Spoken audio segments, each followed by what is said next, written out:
Hello, this is Mr. Chabry, and not only am I going to give you a video of the Ground Type Gym Leader Challenge, but this is also a story about a family being torn apart.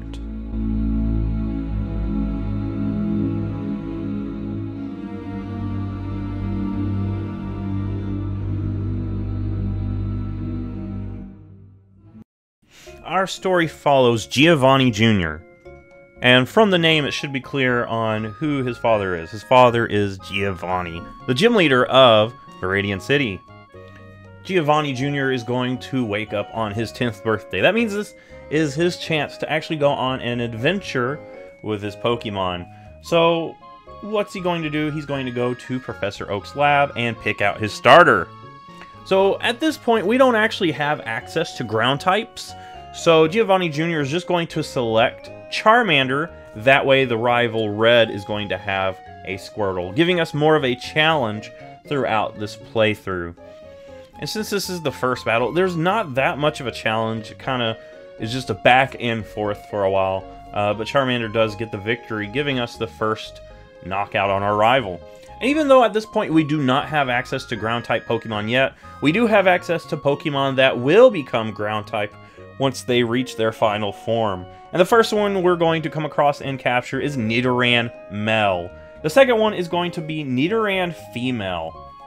Now, these two Pokemon are actually going to stick around for our team because they become Nidoking and Nidoqueen respectively. Really strong ground-type Pokemon. Pokemon that you can actually have access to pretty early. Now, Giovanni Jr. is so proud of his catch. He's going to go show his father. However, the gym that his father works at, the doors are locked. Upon asking the gym's lawnskeeper about the whereabouts of his father, he comes to the conclusion that his father is not here. This guy doesn't even know that his father is the gym leader. Surprising stuff. But now, Giovanni Jr. is out on a mission. Where has his father gone? He couldn't be too far. Maybe he went to the nearby city of Pewter to talk to the gym leader there. And while Giovanni Jr. is here, he thinks that facing Brock would be a good test of his skill to get a sense on where he is at the moment. So the thing about Brock is that his Pokemon are really bulky on their defensive stat. And especially Geodude, who has access to Defense Curl, which is just going to skyrocket that defense. Nidoran Male and Female, they only have physical attacks, and their physical attacks are both normal, so they are resisted by Brock's Pokemon. Even though that's the case, we still try. Nidoran Male doesn't quite cut it, and we see that Nidoran Female doesn't quite cut it either. At this point, Giovanni Jr. decides he's going to go ahead and go to Mount Moon to see if he can get some more information on his father's whereabouts. However, some mysterious guy here keeps Giovanni Jr. from heading that way. Seems oddly suspicious. Giovanni Jr. doesn't trust this guy, but he knows that if he's not able to defeat Brock, he's not going to be able to defeat this guy. So he's going to have to do some more training before he can get to Mount Moon. Our second attempt at facing Brock. Here we go. We've done some training in between. So we've got our Pokemon at higher levels, except the Charmander. But Charmander's job is to just throw down a bunch of growls, so that way Nidoran Male and Female can come in and actually take some of these hits. Nidoran Male here, we've got Poison Sting, and I'm hoping to get a Poison. But we miss so many times that it just kind of gets annoying. And you can see that we're just not hitting at all. So I'm wondering if maybe this is some Gen 1 bug, because Poison Sting's accuracy is not that low, to the point where we just don't get anything. But the unfortunate thing is that gives Brock enough time to max out his Geodude's defense. And maybe Poison Sting wasn't the play, because as soon as Geodude gets poisoned, Full Heal is going to be popped open from Brock. So that might not have been the best play. But I was just wanting to see if the Stab might actually help us out. But honestly, Horn Attack is the better play here. But it's still so low in damage potential that it's just not quite cutting it. The thing is, Nidoran Male in Pokemon Yellow actually gets access to Double Kick pretty early on, making it actually a good match for taking on Brock. We do, however, get to knock out that Geodude, here we go into Nidoran female. My idea here is if I can shut this thing down with a bunch of growls, we can actually start doing some damage on this thing, and then try to get some Leers to lower its defense. Onix is going to go for Bite every once in a while, so we're kind of just trying to play around that. But you can see that we get hit with a nasty Bite, but Horn Attack is actually doing pretty good. And if I can get some more hits, I might actually got this, but we run out of power points, which really hurts us. So at this point, I'm going to do a few more training, and we're going to get Nidoran Male to evolve into Nidorino, our first evolution in this challenge. Nidorino is going to give us such much needed damage output. And now that we have a Nidorino on the team, I'm thinking that we should be in better position. We're going to throw some growls at the Geodude, lower that attack so that way Nidorino can come in and do what is needed. And here it goes. We're going to go for that Horn Attack, but you can see it still doesn't do quite that much. And the defense curls are just going to make it harder. We do get a crit, which is actually really nice, and we need some more of those crits. But those defense curls are just draining down our Horn Attacks. And the problem is our power points are limited. That's what got us the last time. We would have been able to finish this thing off if we had some more Horn Attacks. And at this point, I decided I'm going to throw some tackles in there so I can save some of my Horn Attacks for Onix, because Horn Attack is the better move. And we're going to start throwing some growls to shut down Onix's tackle, so I don't have to worry about that as much. And yeah, so we got it down to where it's just demolished. And I'm going to start throwing some scratches just to get a little bit of chip. And now we need some Leers. And you can see a Screech is kind of annoying. But I'm just going to try to shut this thing's defense down as much as it can go, and then start going on the offensive here. And you can see that we're actually doing a lot of damage, surprisingly, and we do knock out the Onix. And now that Giovanni Jr. can continue on to Mount Moon, what information was that one guy trying to protect? It's time to find out. And inside of Mount Moon, we come across another ground type. This ground type being Geodude, the one that kind of showed how good it was when we faced Brock. So we're going to go ahead, capture this thing, add it to our team. And it's in Mount Moon that Giovanni Jr. finds a mysterious group known as Team Rocket. Maybe this is the group that that guy was trying to protect. But now Team Rocket, who is here trying to perform illegal activities, is going to be very aggressive against Giovanni Jr. And it's not long after we enter Mount Moon that we get some more evolutions. Nidoran female to Nidorina, and then Nidorino into its final form already, Nidoking.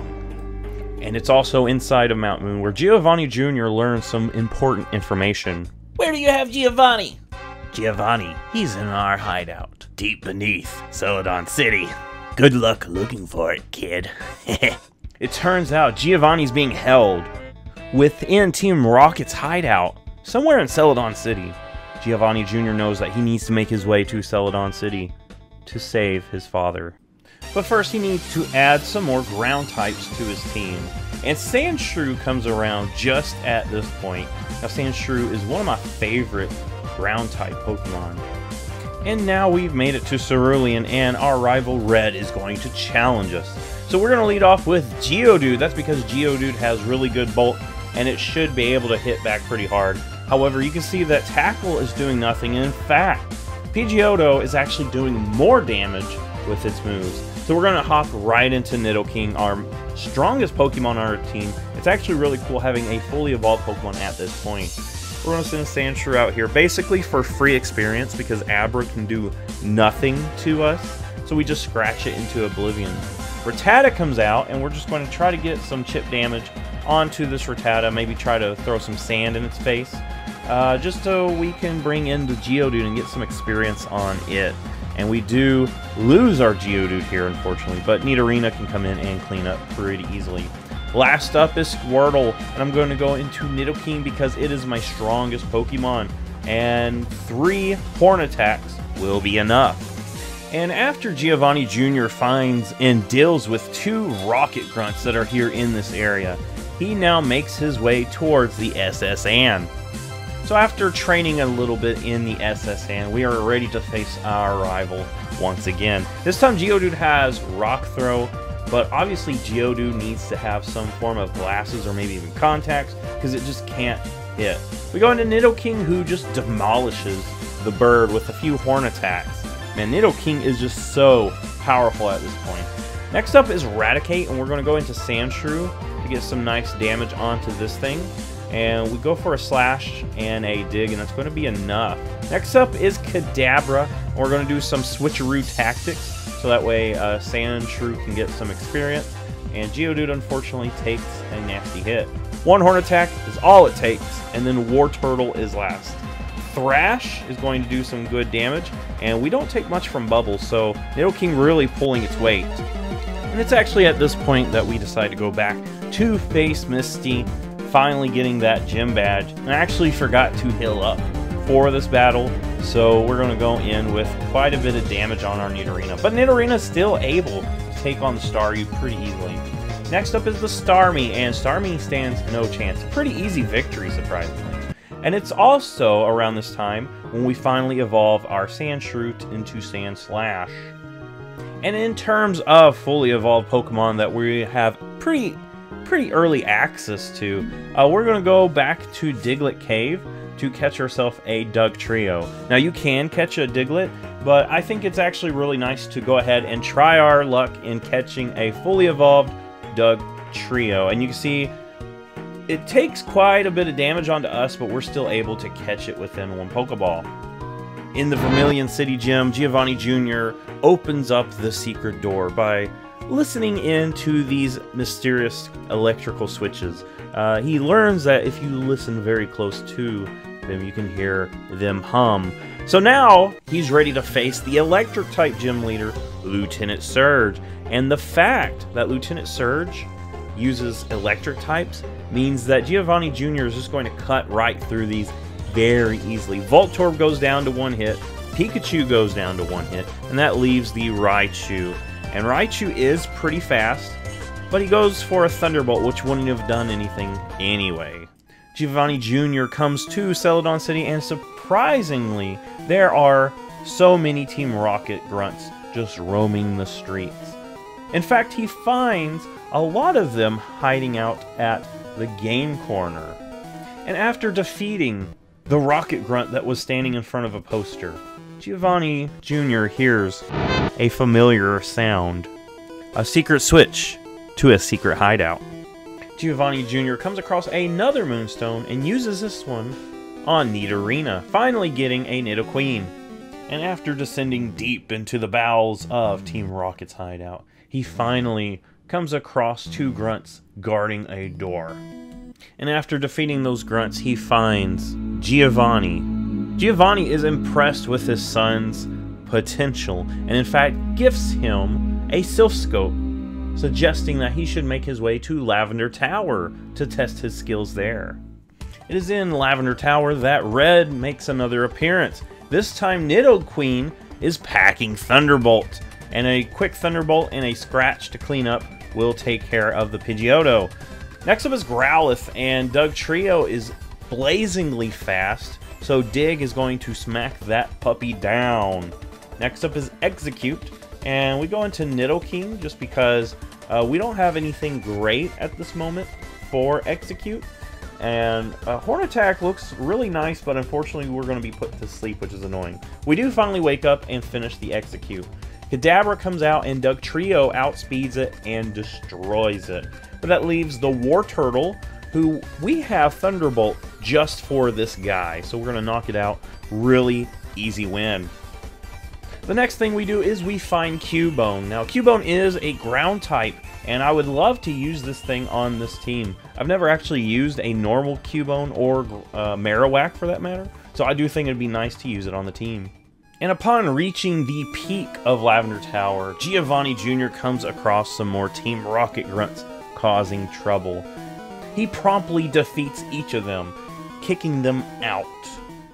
It is now that we have another ground type that we have access to, being Rhyhorn. Now this thing is great, and I would love to use a Rhydon on this team. And now it's time to face Erica, the grass type gym leader. Now, I honestly think Erica is going to end up being the toughest gym leader for us, just because these grass types can hit pretty hard, and plus she has access to moves like Sleep Powder and Wrap, which are annoying. The Victory Bell does put up a fight, puts Nidoqueen to sleep, but then Dugtrio can clean up. Rhyhorn is actually already paralyzed. I actually forgot to heal up before this battle, just giving us some more problems, especially with Tangela going for Bind on our paralyzed Rhyhorn. Not really good, and we keep missing the Rock Slide, but finally we get some nice hits and knock that thing out. Next up is the Vileplume. This thing is scary because it hits pretty hard, has decent bulk, and it can put you to sleep. So a Mega Drain is going to actually heal itself up. Not quite to full, but pretty close. And I go into Sandslash hoping that I can knock this thing out, but a Petal Dance does a lot of damage. Luckily, we get the knockout. Next up is Koga. Now, I do expect Koga to be a pretty easy battle. So easy that I'm going to lead off with Cubone, but Cubone actually doesn't do that much with a Bone Club. So we're going to go into Dugtrio, who can easily knock out the Coughing. Next up is the Muck. Now, Muck does have some annoying things that it can do, such as Minimize. So we're going to try to prevent that from happening. We go into Dugtrio. We don't quite knock it out with one, but luckily we do hit the next dig. Coughing comes back out. We're just going to go for another dig. Takes two of those, which actually surprised me, but Koga here is slightly higher in levels to us. So we're going to go ahead and do some switcheroos. We get hit with a self-destruct, but that just gives us a quick, clean victory. And Cubone gets some nice experience there. Now in Saffron City, Giovanni Jr. notices that there seems to be some Team Rocket activities here. Luckily, the guard is asleep, so Giovanni Jr. is going to make his way in to figure out what is going on. He is tired of Team Rocket. In fact, he had to go all this way just to rescue his father. Red makes another appearance, and this time tells Giovanni Jr. that the leader of Team Rocket is actually present, and he is holding the CEO of Silph Co hostage. But now is not the time for mild conversation. It is time for another battle, and Pidgeot is the lead, but Rhyhorn cuts through so much easier than Geodude did earlier in the battle. Actually, at this point, Geodude has been replaced by Rhyhorn.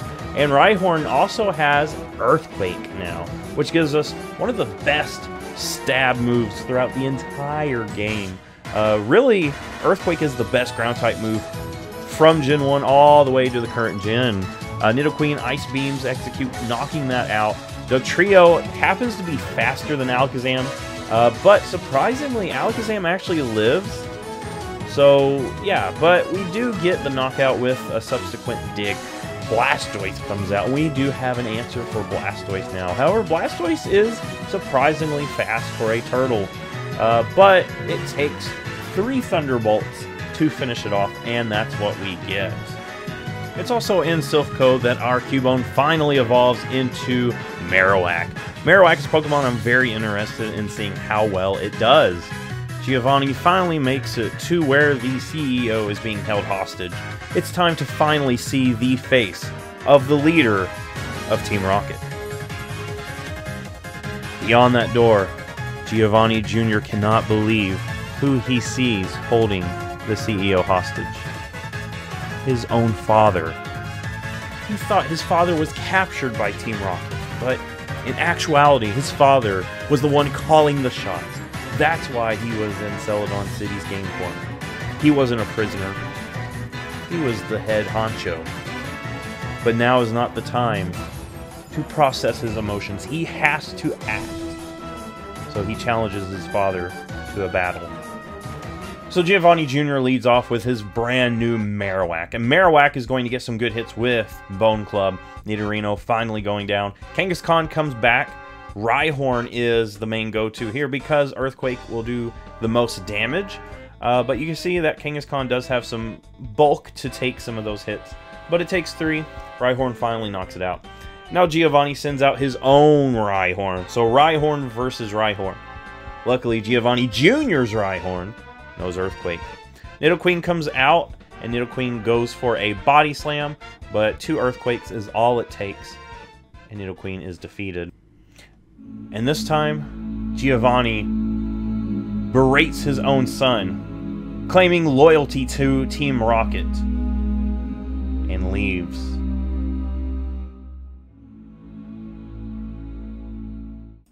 It is at this point that Giovanni Jr. decides that Giovanni is no longer worthy to be the ground-type gym leader. What he must do is train up in order to defeat his father, taking his gym. So now Marowak is going to be the lead, and it takes care of the Kadabra. Mr. Mime comes out and sets up a Reflect, which is going to dampen some of these physical moves, but luckily Marowak is still able to finish that off. Next up is Venomoth, and Venomoth is a pretty big threat. Rhyhorn unfortunately gets paralyzed, and a Psybeam actually does quite a bit of damage. We're going to get fully paralyzed here where we really needed to be able to hit this thing, and a Hyper Potion will bring us back to square one. Sandslash comes in with a Swords Dance, and I'm hoping that we can actually hit this thing with our boosted attack stat, but you can see that we are being fully paralyzed every turn, and we actually lose our Sandslash. Go into Nidoking. I'm hoping that we can do some more damage, but Nidoking being weak to Psychic is not that good of a thing. Dugtrio comes out, and I'm hoping that we can finally knock it out, and we get a crit, which is very critical. Reflect from the Alakazam means that it's going to take a little bit more to take that thing on. We get some nice lucky digs, but unfortunately, Dugtrio will end up going down. Nidoqueen comes out, and we get a nice paralysis, and I'm hoping that, whereas Venomoth was able to paralyze us almost every turn, I'm hoping we get some of that luck with this Alakazam. But luckily, Alakazam keeps hitting Reflect, which is silly, giving us some easy damage, but Alakazam finally gets wise and just knocks us down. Marowak comes in, though, and finishes off the battle. And now it is time to face Blaine, the Fire-type gym leader. Now, going into this, I'm predicting that it's not going to be too difficult because Fire is weak to ground, and we've got some good options to help us take out some of these Fire types. Earthquake will knock out Growlithe and Ponyta pretty quickly, but then the Rapidash is pretty fast. It goes for Tail Whip instead of actually doing anything, so it goes down quickly. And then Arcanine comes out, and he goes for a Super Potion when it's at full health, then another one. And he actually does quite a bit with Fire Blast, but we're still able to knock it out. At this point, Giovanni Jr. makes his way back to his home so he can break the horrible news to his mother. This is news that she took very hard. She thought she knew Giovanni. They spent many years together. Many rough times, many good times. But now that she sees the true nature of the man that she once loved, she gives her son the blessing to defeat his father one last time. And this time, once Giovanni Jr. makes his way to Viridian City, his father is there. It's time for one last confrontation. Father versus son. Father and son both lead off with their Rhyhorns. However, Giovanni Jr.'s Rhyhorn received more love, or received more attention, and has access to the move Earthquake, which Giovanni had no access to with his Rhyhorn. So that means Giovanni Jr.'s Rhyhorn is going to take 2 Earthquakes, knocking out his father's Rhyhorn, giving him an early advantage. Next up is the Dugtrio, and Giovanni Jr. is going to go into Nidoqueen because he wants to take advantage of some of those special moves that are super effective. However, the Ice Beam ends up not doing enough, and the Dig knocks out the Nidoqueen. Nidoking comes out because it has access to Surf. It's hoping that it'll actually do some work. However, it does have less bulk than Nidoqueen, so he's going to go into Marowak to take the hit, but a crit knocks out that Marowak. Sandslash comes out trying to get its own dig, but unfortunately one dig from the Dugtrio will knock it out. Giovanni Jr. sends out his own Dugtrio, and the speed helps out with the Slash. Next up is the Nidoqueen, and trying to take a page out of his old man's book, he goes for Dig against the Nidoqueen, and unfortunately misses with that earlier Sand attack. It was quite annoying, but another Dig is enough.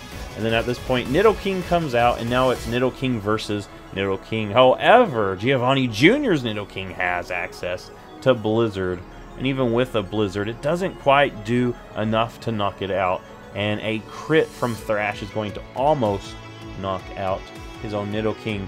Rhyhorn comes in to try to finish off the Nidoking, and it takes a couple of stomps to do so.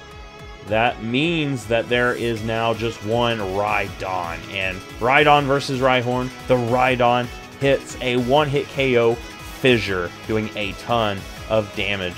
And then we've got some sand attacks going in, trying to lower that accuracy, but the guard spec is going to come out and be annoying. But then, luckily, the Fissure misses the Nidoking, letting Nidoking hit with a second Surf, finishing the battle.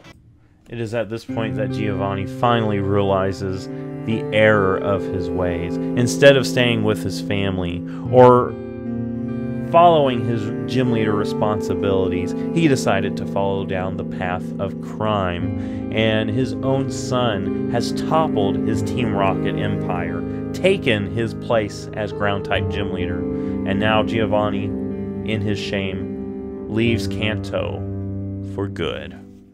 At this point, there is only one more challenge for Giovanni Jr., and that is taking on the Elite Four and becoming champion of Kanto. On his way there, though, he's going to come across Red, who is going to challenge him again. This time, he's going to lead off with Pidgeot. Rhyhorn makes quick work of that thing. Red brings out his own Rhyhorn and switch into Nidoqueen to take advantage of Surf being 4 times effective, and that makes quick work of Rhyhorn. Growlithe comes out, and 2 Surfs is all that it takes, especially with Growlithe wasting its time going for agility, doing nothing to the Nidoqueen.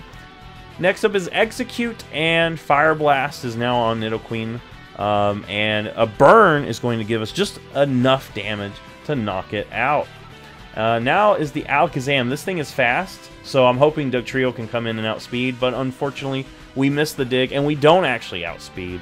Reflect being set up is really bad, and all we needed is one more Slash, and we would have probably knocked it out, but a Psychic will finish off our Dugtrio. 1 Psychic for the Rhyhorn. Sandslash comes in, goes for a dig, and does barely anything. That Reflect really hurting us. Those recovers making it tougher for us, and we get knocked out. Marowak comes out. It's not going to stand a chance. Nidoking is already weak to Psychic, so if these Mons that are neutral are being one-shot, then obviously our 2 that are weak are going to be one-shot. After some training, our Rhyhorn finally evolves into Rhydon. And at this point, I'm thinking it's time for another attempt at taking on Red. We just need something that can hit that Alakazam fast and knock it out of the game pretty quickly. Rhydon comes out and actually misses some Rock Slides, which is actually really annoying. But then we finish it off with a Strength, just so we don't miss. Our opponent's Rhyhorn comes out. And this time we go into Nidoking to hit it with Surf, because Nidoking also knows Surf. Same thing with Growlithe. Just a couple of Surfs will do the job as it wastes its turn going for agility. Execute comes out, and we do have Blizzard on Nidoking, which is not doing as much as the Fire Blast, but it still is a 2-hit KO. Next up is Alakazam, and hoping to outspeed this thing, but we get one-shotted with a Psybeam. I'm hoping if there's one Mon that can do this, it's probably Rhydon, and we finally knocked it out. But that just leaves Blastoise, and I have Nidoqueen here with Thunderbolt, but you can see Blastoise outspeeds, and even Thunderbolt's not doing that much. So now we're hitting the wall that is called Blastoise. I'm hoping to get some good damage in, and Marowak is barely doing any form of damage. So I'm hoping that we can get something in, and Hydro Pump knocks us out. Pretty much Hydro Pump one-shots everything that we have. That's kind of the issue. I go for Blizzard here, hoping maybe I could freeze it, but we don't even stand a chance, especially if Hydro Pump hits us. A few Earthquakes, and it looks like it's barely doing anything. Those withdrawals are really being annoying. And then Sandslash is going to just go down to 1 Hydro Pump. After another round of training, it's time to make another attempt. This time I'm hoping that we've got the levels that we need to win this. Rhydon comes out, hits with a Rock Slide, and actually one-shots this time, which is really nice. Nidoking comes out to go for a Surf onto the Rhyhorn, and actually one-shots it. Of course it's going to one-shot it. Rhyhorn does not stand a chance. Surf on the Growlithe. Growlithe wastes a turn for agility, and then Surf does what it always does. Execute comes out, and this time I'm going to Blizzard it, and you can see that we're doing more damage, but the unfortunate thing is we are paralyzed, which is annoying. Alakazam comes out. Now, this is the thing that I'm afraid of. Hoping Dugtrio outspeeds. Dugtrio gets one-shotted again. But then, we've already seen that Rhydon can take a Psychic and hit back with an Earthquake and knock it out. That special falling, though, is really bad for us. And I'm really just hoping to get some chip damage with Rhydon as we go down to that Hydro Pump. Marowak comes out. I'm hoping to get chip damage, but it's going to get knocked out. And then Nidoqueen, luckily, dodges the Hydro Pump, gets a Paralysis, and finally gives us that victory. After making our way through Victory Road, it's time to take on the Elite Four. Lorelei is probably the one I'm most afraid of because her Pokemon are Ice type and Water type. And she has some Psychic types as well, which is going to be quite annoying. But those Water and Ice type moves are just going to cut right through us. Nidoqueen tries to 1v1 the Dugong, but Dugong ends up winning. But luckily Dugtrio comes in and finishes it off with a Slash. Next up is the Cloyster, and I'm hoping that I can do some decent damage. The unfortunate thing is with Nidoqueen knocked out, I don't have anything that's really that great against Cloyster. Thunderbolt being the main draw for Nidoqueen here. Sandslash stands no chance. Dugtrio comes in. I'm hoping maybe a crit from Slash will do something, but you can see Cloyster's defense is just so high that even a crit is just laughable in this thing's face, and Aurora Beam knocks us out. Marowak stands no chance. Marowak seems to be the weakest link, but then Rhydon comes in, and if I can do something here, that would be great, but we're going to get hit with a crit. We're going to attempt this again, but after doing some training. And this time, Dugong wastes a turn going for a rest. And we get a Paralysis, which is nice. We get a crit too, but the rest fires off. And actually, it falls asleep and heals itself back up. I'm hoping that we can bring it down before it becomes an issue, but it actually survives barely. But instead of attacking, she heals it up and just lets us have that Dugong. Next up is Cloyster, and this is the matchup that I really wanted. Clamp, though, is going to be quite annoying, and I actually throw a full restore on Nidoqueen because I know that Clamp is just going to destroy it no matter what I do, so doing that will at least give us some wiggle room. Slowbro comes out, and this thing has Water Gun, but if it doesn't go for Amnesia, we're fine, and luckily it doesn't. Jinx comes out, and I'm going to go ahead and switch into Dugtrio, just because I don't want to have to worry about Psychic moves. And Jinx is pretty fast, but Dugtrio is a lot faster, and it just takes 2 Dugtrio digs to finish it off. Lapras, though, is probably one of the most scarier Pokemon on her team, because it's pretty bulky. I'll go for a Rock Slide, and it does decent damage, but a Blizzard just demolishes us. And you can see Thunderbolt's not quite enough, but it takes another one, and luckily we dodge the Hydro Pump. Next up is Bruno. Bruno being the Fighting type Elite Four trainer. Even though he's Fighting type, he always leads off with his Onix, giving us pretty much a clean turn 1 knockout, as long as we have either Grass or Water type moves. And we go for that Surf. Next up is Hitmonchan. Now this thing is going to be more of a trouble for us, so what I'm hoping to do here is to get some Swords Dances in, so I can just sweep the rest of his team. Luckily, the Thunder Punch lets us get a free one, but the Mega Punch almost knocks out Sandslash. Hitmonlee here, though, unfortunately is going to outspeed, and we don't get to quite take advantage of that Swords Dance that we tried so hard to get.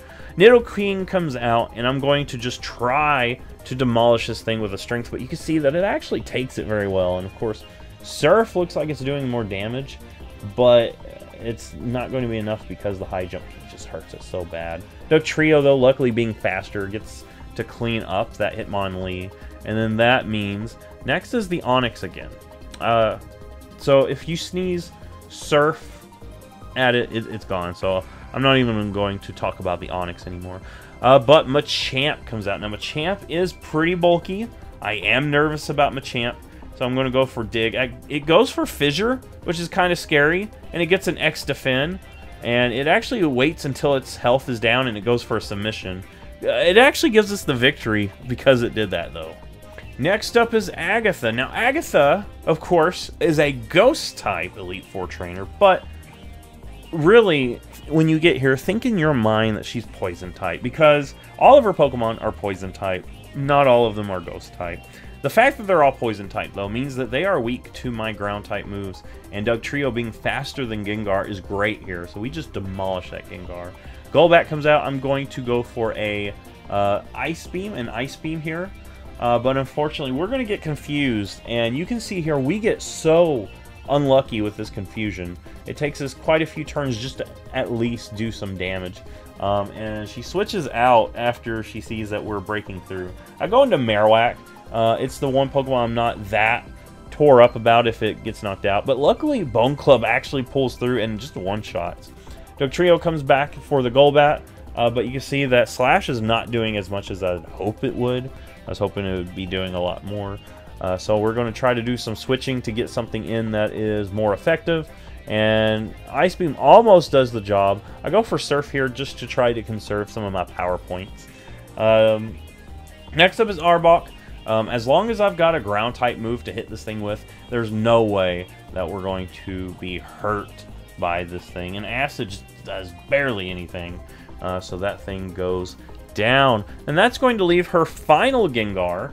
I'm going to go back into Dugtrio because we've already seen this thing outspeed once. But this time, this Gengar is going to be faster. And it's actually going to survive a dig. But instead of attacking us and taking advantage of her survival, she's going to waste a turn there, giving us a free knockout. Now we make our way towards Lance. Now Lance, even though on paper he is a dragon type, his commonality is flying type, which gives us a disadvantage because our ground type moves do not touch any of his mons. And you can see Gyarados being led off is actually really bad because it just one-shots everything with Hydro Pump. I'm going to throw a Revive at Nidoqueen because this is my only option against Gyarados. And you can see that we still get unlucky with the Hydro Pump. We need Thunderbolt. Maybe Rock Slide can do it. No, if we get sneezed with water, we lose right on. So I'm going to go for Slash, hoping that it does something. You can see that we're actually getting swept. We're getting swept aside by Gyarados, his lead Pokemon. We're going to need some more training. We're going to need some more power. And as I train, I decide I'm going to smack down the Zapdos that is present in the power plant. So that's what I want to do. And you can see Zapdos really doesn't have anything for ground types. So it takes quite a few Ice Beams, about 3 of them. But you can just see the power that we have at this point in the game. After training a little bit more, I decide that it is time for us to face Lance again. If I can get past that Gyarados, it's going to be a big accomplishment. And one thing that I decided to do is I'm actually going to put Thunder on my Nidoking. So that way if Nidoqueen gets knocked out, Nidoking can come back in. And luckily, we do hit that Thunder right after Nidoqueen gets knocked out. We do have Blizzard as well. And you can see Blizzard just demolishing the Dragonairs that come out. Next up is Aerodactyl. I do have Surf on this thing, so I don't have to 100% rely on the accuracy of Thunder. I can throw out some Surfs and accomplish the job. Next up is Dragonite, and it's going to take 2 Blizzards, but now I'm out of Blizzards, so I'm going to try to throw a Thunder, and you can see that it actually survives, and a Strength crits and knocks that thing out. And with that, it's time to face on our rival one last time. Our rival is impressed with what Giovanni Jr. was able to accomplish. But now it's time for Giovanni Jr. to show the rival his ultimate power. Thunderbolt doesn't quite do enough on the Pidgeot. And you can see Pidgeot power up Sky Attacks. I wanted to go into Rhydon to take those. Now Alakazam comes out. Now, we've already seen that Alakazam is kind of a problem for our team just because it hits so hard. Dugtrio does do some decent damage, but we lose Dugtrio and Rhydon in a pretty nasty go. We go for Dig, and we almost knock out the Alakazam, but instead of healing itself up, it just lets us take it out with another Dig. Nidoqueen comes out, it sneezes at Rhydon. Rhydon stands no chance. Next up is the Arcanine. Now, I'm going to go for Bone Club just to get some form of chip damage, and I would like to heal up my Dugtrio because it is so useful when I need it. And we're going to go ahead and use it here. I did put Earthquake on Dugtrio to actually learn that move, which is very, very important. We're going to go ahead and I'm going to throw a Strength, but I really should have just instead of doing that, just went ahead and knocked it out. And now we're going to play the game of, can I actually stay awake? And I'm going to use up some elixirs to get my Blizzard back in order. But you can see it's still not doing quite enough.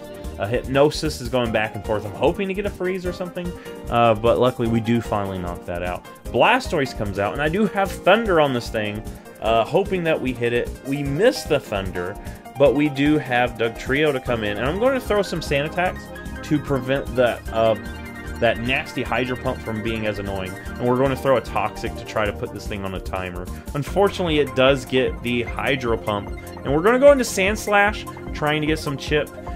Not quite. And now it's up to Nidoqueen. Can Nidoqueen pull her weight here? And we get hit with a nasty Blizzard, but Nidoqueen survives with just enough health to fire back with a Thunderbolt, giving us the victory. And there it is, the Ground-type Gym Leader Challenge. Now, Ground types have always been one of my favorite types. And I'm so glad to have used it with some of my favorite Pokemon. Nidoking, Sandslash, Rhydon, all these Pokemon at the top of my favorites list, especially in Generation 1. So using them all on a team, it just feels so nice. And we get a nice victory. So, if you like this, give it a thumbs up. If you liked hearing the story of Giovanni Jr. making his way, finding his place in the world, learning the horrible truth about his own father, and then taking things into his own hands to save the day. That just leaves one more type, and that being the Rock type. So, we're almost done with this Generation 1 Gym Leader Challenge. If you like it, give it a thumbs up, subscribe. I'll see you in the next Pokemon video.